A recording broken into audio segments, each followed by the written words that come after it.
A year before, Kim went to the orthodontist for braces since she believed that the monstrous creature has corrupting her teeth. Then the orthodontist named Dr. Patrick Gordon called her name. He was wearing a orthodontist blue suit, he was wearing blue gloves, has brown hair, has tan skin, and was wearing black shoes like a professional. All right, Kimberly. Let's get your braces in your mouth, Dr. Gordon said as he pulled out supplies that helped get her braces on. Okay, I'll take it, Kim said. Unlike other people or humans and like Judy, Kim has lack of fear and agony. She would fall asleep thanks to the mask and dreamed herself in the same realm as before and went to Jenny. Hello, Kim. Jenny said. Did you know I can save everything I loved? Kim said.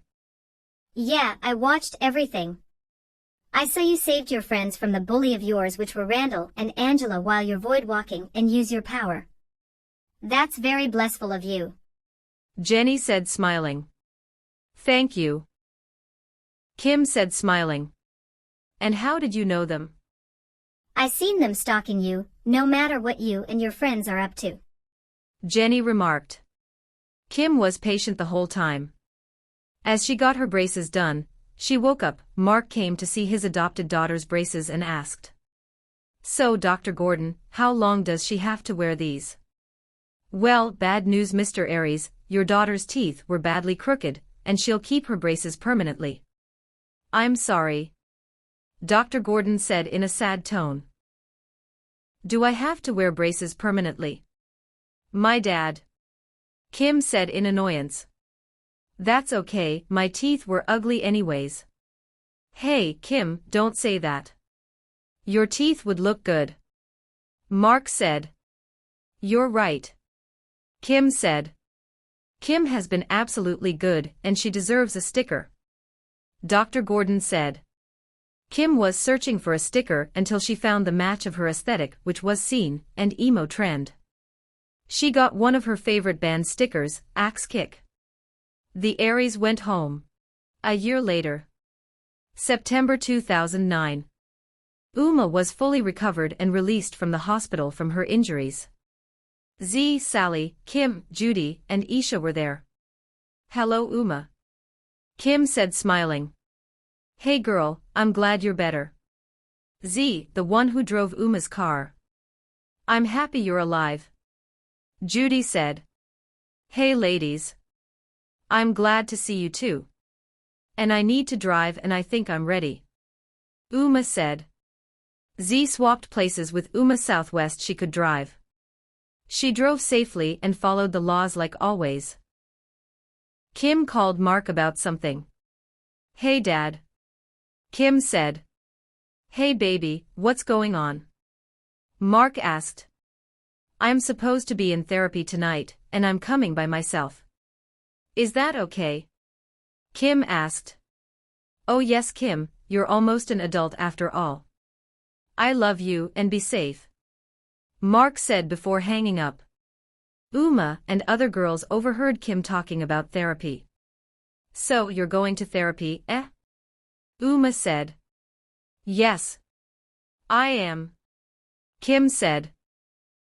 Kim knew the directions and she was in front of the building where Professor Sadie Kovac, she has white skin, teal hair, wearing glasses, wearing a red professional jacket, black shirt, blue jeans, and brown professional shoes, was waiting outside. Hello young lady, you must be Kimberly Sue Aries, right? Professor Kovac said. Yes, Professor Kovac, I am, Kim said. Great. Come in and we're gonna get started by introducing ourselves, Professor Kovac said gleefully as they came to the professor's office. So Kim, how are you doing? I'm doing well, my best friend just got out of the hospital from her injuries, and you? Kim said. I'm doing great, Kim. Thank you for asking, Professor Kovac said. Why do you need therapy? Because I need to control my powers and manage them, Kim said. Oh, you have powers? That's amazing, Professor Kovac said in glee. What powers do you have? Upon hearing her, Kim began to manifest herself into a memory where her biological mother married to a man who stood next to her. That's my mom and dad? Kim asked herself before smiling in tears. Before trying to hug them, but every time she tried, her arms went through because of the memory. As she went to the honeymoon where her parents went, they never had sex with each other, not even married as they got home to Portland as she followed them. What created me? Who am I? Where do I come from? And my birthmark? She asked herself. As time goes by at night, she sees the same monstrous creature that is the entity making her biological mother pregnant by manifesting her stomach and inflating her stomach. What? Kim asked herself, whispering as she looked at her right arm to see that Jenny was right. She doesn't have an ordinary mark or a tattoo, it is a birthmark.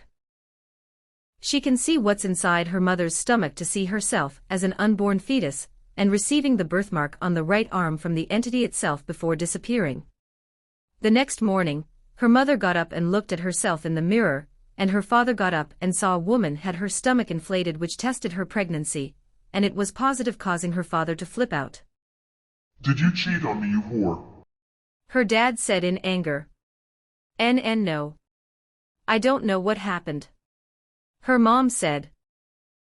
Don't you lie to me, you bitch. Kim's dad said as she watches him abuse her mother by hitting her, and eventually force her to sign a divorce papers. Which made Kim cry with her mom. She didn't blame her for what she didn't do. After this, she went to June 29, 1989, just 2 days before her birth, with her powers. Kim follows her father into a bar where there is a big fight going on. She saw him flirting with a girl. Hey, babe. I know you're better than my bitch-ass wife. Her father said. Oh, you're welcome to my house whenever you want. The girl chuckled. Why is he cheating on my mom? Kim asked herself before seeing a muscular white dude walking in front of her father. Hey. What are you doing to my bitch? Said a guy. It's not. Before her father could finish his sentence, the same guy threw a bottle at him and impaled him on the neck, causing him to slowly die. Kim did nothing but watch as she was spotted by the same guy and uses her void walking to see her mother not hosting her baby shower or nothing. She was snapped back to reality by Professor Kovac by wiping her blood off of her face. Are you okay, Kim? Professor Kovac asked before seeing her crying. What's wrong? My parents got divorced all because of my actual creator. Kim said while crying. Ah. Kim, don't cry, at least you have your guardian Mark and your friends, right? Professor Kovac said. You're right. I'm not alone. Thanks. Kim said before wiping her tears away. And this is one of my powers. Alright, what's your other power? Professor Kovac asked. Kim uses her void walking to witness Barbara murdering her parents with the same shard she got from Spencer's. Mrs. Roy's last words are, honey. Get the shotgun. Before getting killed by her. Kim was shocked to see what was happening as Mr. Royce ran from Barbara to go to the basement to get the shotgun. After he gets into the basement, Kim uses her telekinesis to block the door to stop Barbara from killing her father. But she was too strong and broke the door, causing Kim to disappear back to Professor Kovac's office.